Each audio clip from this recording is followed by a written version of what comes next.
Growing up in the South, generations within my community have been steered away from agriculture.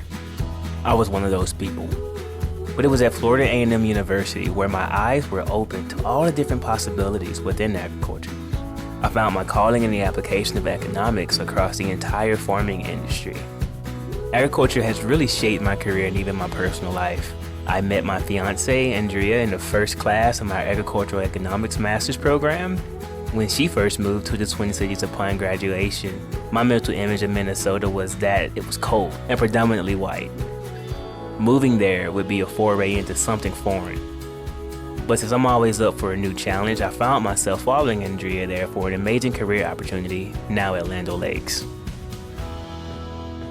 The first entrepreneur I ever knew was my mom. She had a successful fabric business in Vietnam, and I was always inspired by her. I wanted to continue her legacy. I didn't really know anything about Minnesota until I met my husband, Nick. We were both policy nerds studying in Boston, and his love for his home state was what drew us back here. I was surprised to find out that my rent was cut in half when I moved to Minnesota. I could walk to lakes and rivers, and there are over 60 state parks here. Plus, it's really diverse. My mom was happy to hear there were plenty of Vietnamese grocery stores for me to go to. I love what I do. Land O'Lakes is dedicated to my development, and I love being a part of what agriculture will look like and become in Minnesota and beyond. While my career path in Minnesota was smooth, the cultural transition between Minnesota and the South was not, and I had to become comfortable with being uncomfortable up here as a newcomer.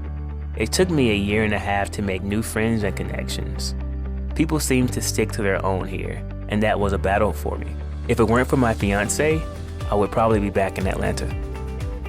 As a social entrepreneur, I think Minnesota is a fantastic place for startups and innovation. I'm passionate about helping businesses owned by women of color, who are the fastest growing segment of entrepreneurs. That's why I started WeSparkle, a social enterprise that uses AI-powered software to help small businesses care for both their customers and their communities.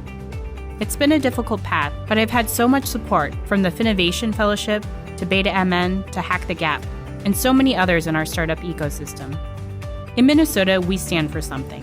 Whether we're entrepreneurs or Fortune 500 CEOs, we're interconnected.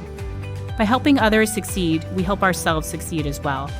We offer jobs, affordability, quality of life, and with the right talent, we can build a workforce that can easily compete against other regions. And people are noticing. My fiancé and I are here to stay, but I want to make sure others don't go through the same struggles that I had, like feeling like I didn't belong when I moved up here to Minneapolis and St. Paul. Jobs, talent, inclusivity, innovation, these things are all interdependent. Minnesota really is the land of opportunity, and I believe it can be the land of community as well.